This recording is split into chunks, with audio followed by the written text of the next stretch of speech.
Hello, my name is Kelton, and I would like to share some of my thoughts about material science and space exploration for the future.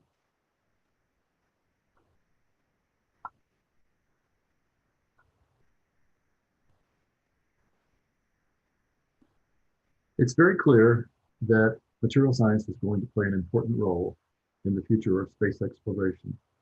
This is going to require the development of new materials that can survive the rigors of spaceflight, materials such as metallic alloys, glasses, and composites. When you think of glasses, you typically think of these traditional kinds of glasses to drink from, glasses to cover the surface of your smartphone, glasses for fiber optic communication. But there's a new kind of glass, a metallic glass. And these are materials that have some very interesting properties as far as metals are concerned. Many of the iron-based metallic glasses have excellent soft magnetic properties, which makes them useful for high-performance transformer cores. Metallic glasses are extremely formable. You can form them like you would plastic. They can form into intricate shapes with very fine detail. This is something no other crystalline metallic alloy can do. They also tend to be hard and corrosion resistant, and they have very high tensile strength and elastic strain limits. This leads to unique applications for niche problems. One example is, for example, this explored by NASA was to use these as gears for landers on very cold planets where you could not have lubrication in the gearbox. Metallic glasses turned out to be very desirable for that kind of application. It's going to also be important that we develop new technologies for making parts and tools. These can be made aboard the spacecraft, on the moon, Mars, all of which have different levels of gravity than the Earth. One particularly attractive tool technology is additive manufacturing or 3D printing. This is much faster than traditional or subtractive methods of machining. There's no need to set up new tooling for different parts, and there's a very small amount of waste, all of which are desirable for making parts off of the Earth. This is already being explored vigorously by NASA. Here's an example below of an additively manufactured fuel pump. To understand how to make the new materials as well as how to use the new technologies, we have to understand various things about the materials and the processes.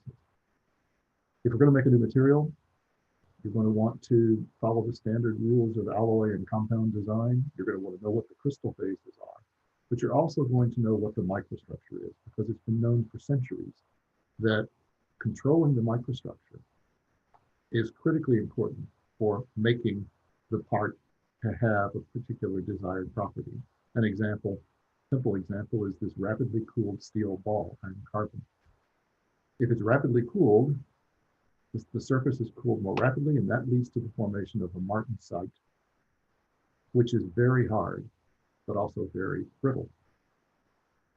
If it's cooled more slowly, as it is in the center, you form a pearlite structure, which is very soft, but also very tough. So putting these together, you've made something that has a desired mechanical property.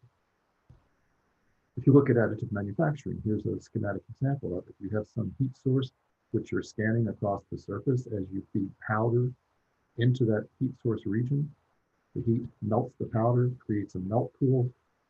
As the heat source moves past, you begin to get homogeneous crystal nucleation in the melt pool. And that is going to be different from the kind of nucleation that you're getting from the bottom, where you're having heterogeneous nucleation. And what you're left with is a two-phase microstructure. And that might or might not be desirable, but you need to learn how to control that. The key processes for both of these, for additive manufacturing and for alloy or materials design, are these three: crystal growth, crystal nucleation, and fluid flow. All of these are influenced by the level of gravity that you have, and hence the level of stirring that you have.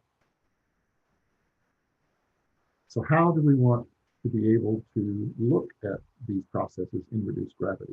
The International Space Station serves as an excellent platform for doing that. There are many things that you can investigate on the ISS where gravity becomes important. You can look at things like surface wetting, interfacial tension, flow, heat transfer, crystal growth, crystal nucleation, and so forth. If we want to quantitatively understand how to design new materials with desired microstructures, and we want to understand the manufacturing technologies, it's also critically important that we have thermophysical properties. Properties such as specific heat, shear viscosity, surface tension, and so forth. These can be measured on the International Space Station, and the microgravity environment there provides some unique advantages for getting quantitative measurements of these properties. I'm doing work on the International Space Station right now, and the processes that I'm interested in are crystal nucleation, crystal growth, and thermophysical properties of specific heat, shear viscosity, and electrical resistivity. There are many different platforms on the ISS where you can do materials investigations. I'm most familiar with the ESA Electromagnetic Levitator facility, where you have a sample, a metallic sample, that you levitate inside an RF coil as shown to the left. When you do that, that also induces currents which heat and melt the sample. The EML has several advantages. The sample is not in contact with the container, which allows you to study things like the amount of supercooling, to look at the nucleation in a quantitative way. It also allows you to get the most quantitative measurements of the thermophysical properties without the contamination of the container. If you want to investigate things like the gravity effects on processes like nucleation and growth, the EML offers you the opportunity to look at those processes in a variety of stirring conditions, including a very reduced stirring under the microgravity environment of the station. Viscosity is a very important quantity as well for understanding materials fabrication and for understanding questions of the additive manufacturing. Everyone knows that liquids flow, but they flow at different rates at a given temperature depending on the material. Water flows more easily than honey at room temperature.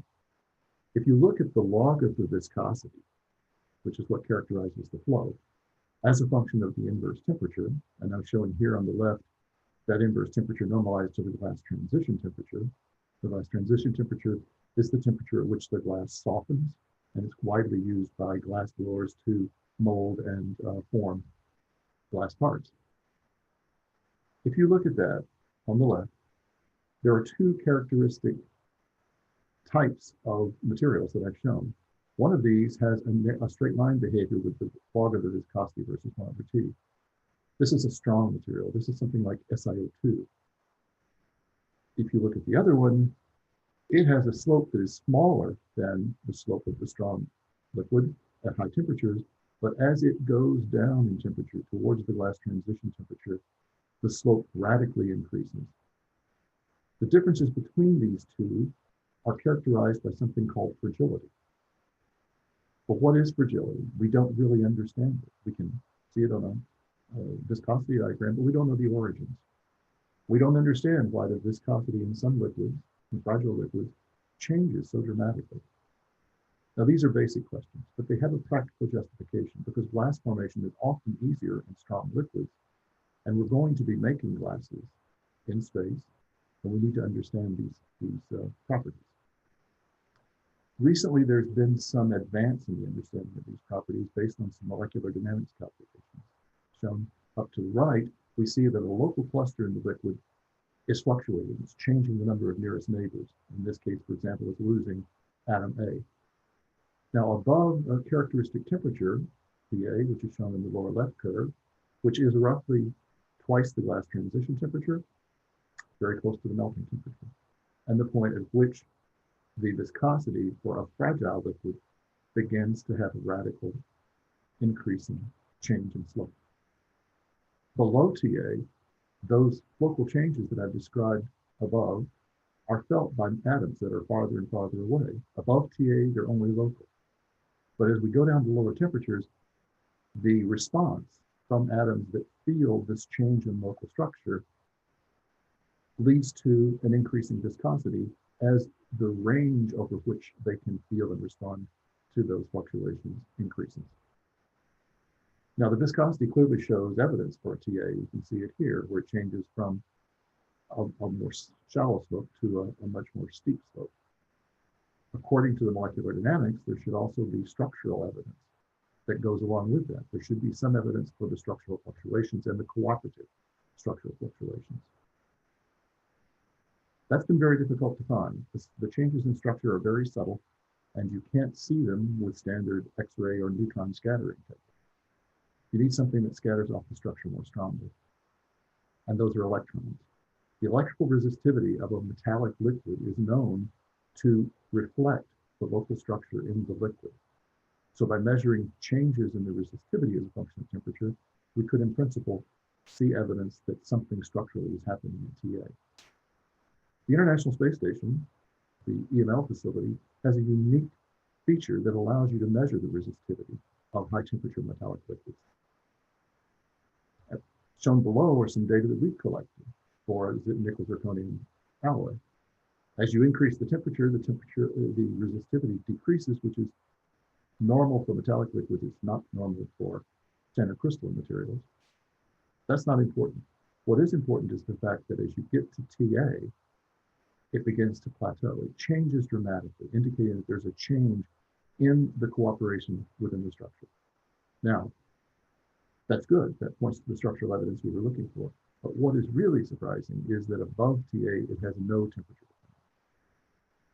That's not predicted by any theory. That's unknown.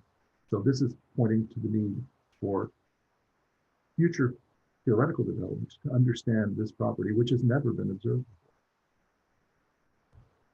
So those are some of the features that I feel are going to offer some opportunities for the future. Lower gravity can influence fundamental processes. We're already seeing that.